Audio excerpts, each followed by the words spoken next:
नमस्कार। आज की इस वीडियो में जो कि 500 क्वेश्चंस की सीरीज़ में सेकंड वीडियो है, आज की इस वीडियो में आपका स्वागत है। और आज हम आगे के क्वेश्चंस देखने वाले हैं। जैसा कि मैंने आपको पिछली वीडियो में भी बताया था कि हम टोटल 500 क्वेश्चंस देखेंगे हिंदी व्याकरण के, जो कि किसी न किसी एग्ज़ाम में पूछे गए हैं और इससे आपको हेल्प मिल जाएगी किस तरह के क्वेश्चन एग्ज़ाम में पूछे जाते हैं। तो ये वीडियो कई सारे पार्ट्स में डिवाइड होने वाली है, क्योंकि हम हर वीडियो में 20-25 क्वेश्चन के अराउंड ज़रूर सॉल्व करेंगे। तो आज की इस वीडियो में हम देखते हैं नेक्स्ट क्वेश्चंस। अगर आपने इससे पहले की वीडियो नहीं देखी है तो वो भी आप प्लेलिस्ट में जाकर देख सकते हैं, और ऊपर आई बटन में भी आपको उसका लिंक मिल जाएगा, तो वहाँ से भी आप देख सकते हैं। और अगर व्याकरण का कोई टॉपिक अगर आप समझना चाहते हैं तो आप एक बार चैनल पर विज़िट करके, जो कि प्लेलिस्ट बनी हुई है, वहाँ पर जाकर देख सकते हैं। अपनी पसंद का कोई भी टॉपिक आप वहाँ से देख सकते हैं। और उसके अलावा अगर आप कोई टॉपिक सीखना चाहते हैं तो नीचे कमेंट सेक्शन में मुझे लिखकर ज़रूर बताएं। तो चलिए शुरू करते हैं। देखते हैं आज का यह पहला क्वेश्चन। निम्न में से मिश्रित वाक्य क्या है? अब यहाँ पर मिश्रित वाक्य बताना है आपको इन चारों ऑप्शंस में से देख करके।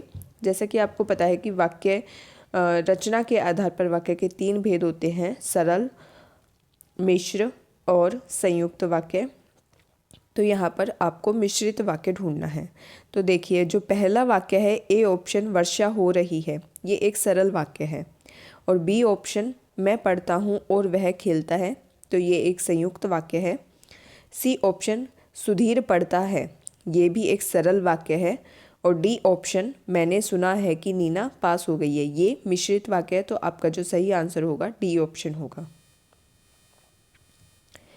क्वेश्चन नंबर 27 में देखिए, आज की वीडियो में हमारा ये दूसरा क्वेश्चन है। कोई नहीं, आप इन नंबर्स को अवॉइड कर सकते हैं। तो देखिए अगला क्वेश्चन, वहाँ मोहन के डैश कोई नहीं था, वाक्य में रिक्त स्थान पर प्रयुक्त होगा। अब यहाँ पर आपको ऑप्शंस में से देख करके बताना है कि जो रिक्त स्थान दिया गया है उसमें कौन सा शब्द सही से प्रयोग हो पाएगा। तो देखिए, आप चारों लगा कर देख सकते हैं, या फिर वैसे ही पता चल रहा है। लेकिन अगर आपको मुश्किल आती है इसमें, तो हर ऑप्शन का वहाँ पर रख के, रिक्त स्थान में उस शब्द को रख करके पूरा वाक्य एक बार बोलकर देखें, आपको खुद से पता चल जाएगा कि कौन सा शब्द जो है सही से प्रयोग हो पा रहा है। तो यहाँ पर जो आंसर होगा आपका सी होगा, वहाँ मोहन के अलावा कोई नहीं था। नेक्स्ट क्वेश्चन देखते हैं, उद्देश्य और विधेय किसके अंग होते हैं? तो उद्देश्य और विधेय जो होते हैं वाक्य के अंग होते हैं। वाक्य की वीडियो आप प्लेलिस्ट में देख सकते हैं, उसमें मैंने आपको बताया है कि वाक्य के 2 अंग होते हैं, उद्देश्य और विधेय। तो इसका जो सही आंसर है ए ऑप्शन सही है। नेक्स्ट क्वेश्चन देखते हैं कि व्याकरण की दृष्टि से कौन सा शब्द अशुद्ध है? यहाँ पर आपको अशुद्ध शब्द बताना है। तो देखिए, विरहणी, विरहणी ये आपका गलत है। यहाँ पर ह के साथ छोटी ई की मात्रा भी आएगी। और बी ऑप्शन, गृहिणी, बिल्कुल ठीक से लिखा गया है। विभीषण ठीक से लिखा गया है, और जगत गुरु भी ठीक से लिखा गया है। तो ए ऑप्शन विरहिणी में ह के साथ छोटी ई की मात्रा आएगी। नेक्स्ट क्वेश्चन में देखते हैं, विराम चिन्ह की दृष्टि से कौन सा वाक्य अशुद्ध है?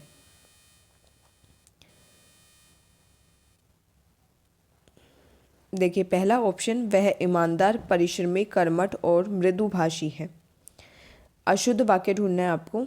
बी ऑप्शन में, उसके पास धन, वैभव, नौकर चाकर आदि सभी कुछ था। और सी ऑप्शन में, हाँ मेरा यही विचार है। डी ऑप्शन, आप हमारे घर आना चाहते हैं तो आइए, ठहरना चाहते हैं तो ठहरिए। अब देखिए, ये इसने जो पूछा है ना कि वाक्य जो अशुद्ध है वो बताना है आपको विराम चिन्ह की दृष्टि से। तो आप देखिए, जो सी ऑप्शन है वहाँ पर ह के बाद कोमा यानी अल्प विराम आना चाहिए था, और वो यहाँ पर नहीं लगा हुआ है, इसलिए ये वाक्य अशुद्ध होता है। निम्नलिखित में से कौन सा शब्द शुद्ध है? तो आपको इस क्वेश्चन में चारों ऑप्शन को देखकर शुद्ध शब्द बताना है: अंगना, चांद, आँख और अंक। अब देखिए, चांद पे चंद्र बिंदु लगा हुआ होता है, यहाँ पर सिर्फ अनुस्वार दिया गया है, तो ये गलत हो गया। आँख पर भी चंद्र बिंदु होता है, तो ये भी गलत हो गया। अंक, अंक पे चंद्र बिंदु दिया हुआ है, बल्कि यहाँ पर केवल अनुस्वार का प्रयोग होना चाहिए था, तो ये भी गलत हो गया। और अंगना, अंगना यहाँ पर सही है। अंगना का जो अर्थ होता है वो होता है स्त्री, तो ये शुद्ध शब्द आपका सही आंसर है ए ऑप्शन। नेक्स्ट क्वेश्चन में देखते हैं कि निम्न में से किस शब्द की वर्तनी सही है।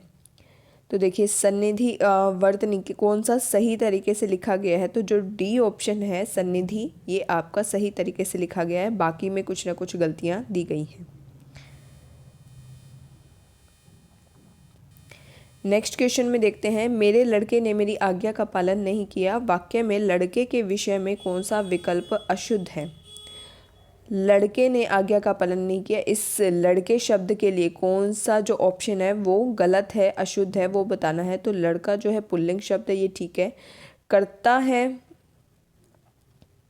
ये भी ठीक है। बहुवचन है,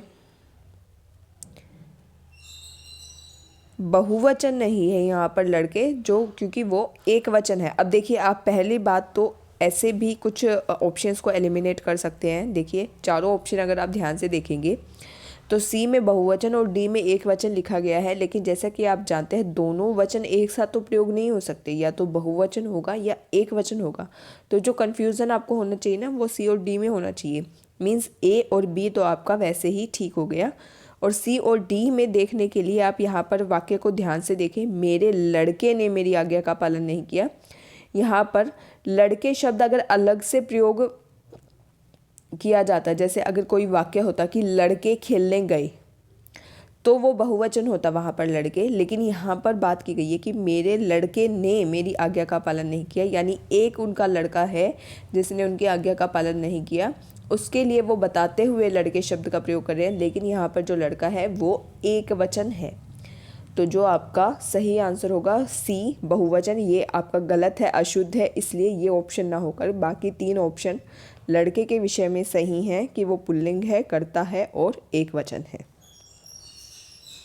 नेक्स्ट क्वेश्चन देख लेते हैं कि निम्नलिखित में से शुद्ध वर्तनी वाले शब्द का चयन कीजिए।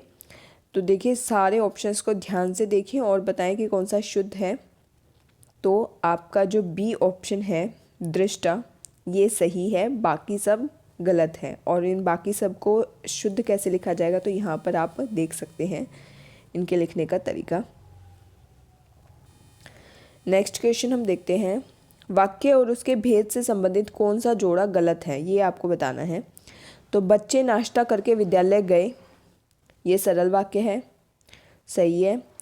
और बी ऑप्शन देखिए, जो प्रथम आएगा वह पुरस्कार पाएगा, ये मिश्र वाक्य, ये भी बिल्कुल सही है। सी ऑप्शन, नेता ने भाषण दिया और चला गया, ये एक संयुक्त वाक्य है, तो ये भी ठीक है।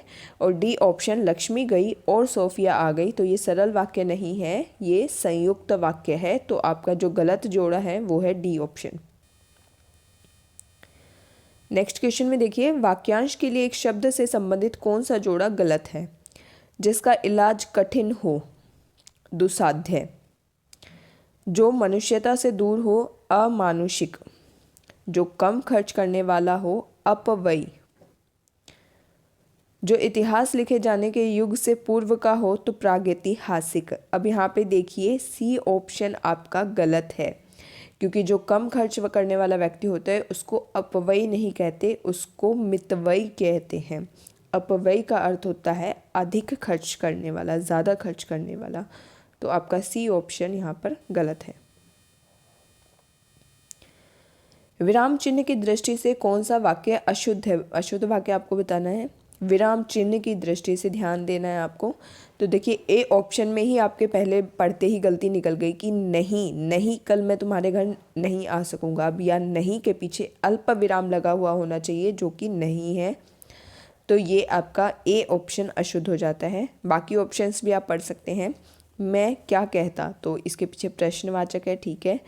सी ऑप्शन में महक, रागिनी, श्वेता आदि भी आई हैं, ये सब अब गाना गाएंगी, तो ये भी ठीक है विराम चिन्ह की दृष्टि से। और डी ऑप्शन, उसने पूछा तुम कहाँ थे, तो ये भी बिल्कुल सही है। अगर विराम चिन्ह पे आप वीडियो चाहते हैं जिसमें डिटेल में आपको विराम चिन्ह और उनका प्रयोग सिखाया जाए, तो आप मुझे कमेंट सेक्शन में बता सकते हैं। अगला प्रश्न देखें, निम्नलिखित में से कौन सा मिश्र वाक्य है। उसमें न पत्ते थे न फूल थे। मिश्र वाक्य ढूंढना है आपको। तो उसमें न पत्ते थे न फूल थे। बी ऑप्शन, मैंने सुना है कि आपके देश में अच्छा राज प्रबंध है। तो बी ऑप्शन आपका मिश्र वाक्य है। ए जो ऑप्शन है वो आपका संयुक्त वाक्य है। सी ऑप्शन यज्ञदत्त देवदत्त को व्याकरण पढ़ाता है, सरल वाक्य है। डी ऑप्शन वह उड़ती हुई चिड़िया को पहचानता है, तो ये भी एक सरल वाक्य है। नेक्स्ट क्वेश्चन हम देखते हैं, किसी के कथन को उद्धृत करते समय किस विराम चिन्ह का प्रयोग किया जाता है। यानी किसी के कथन को जब हम बताते हैं तो उसको इंग्लिश में तो हम इन्वर्टेड कॉमास कहते हैं, लेकिन हिंदी में हम उसको अवतरण या उद्धरण चिन्ह कहते हैं, जो कि एक कथन के दोनों ओर ऊपर की तरफ कॉमे के रूप में लगाया जाता है। उसको हम अवतरण चिन्ह या उद्धरण चिन्ह बोलते हैं।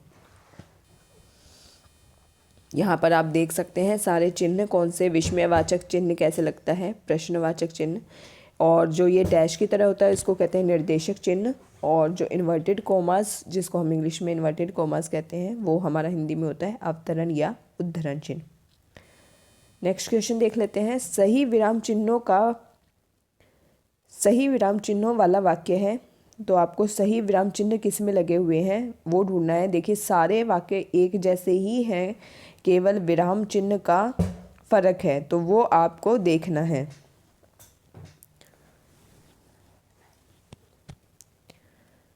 अब देखिए ए और बी ऑप्शन जो है आपका वो सेम ही दे रखा है, बिल्कुल इसमें कोई डिफरेंस नहीं है, तो ये क्वेश्चन की थोड़ी सी मिस्टेक है यहाँ पर। और सी और डी ऑप्शन भी बिल्कुल सेम दिया हुआ है, कोई चेंजेस नहीं है।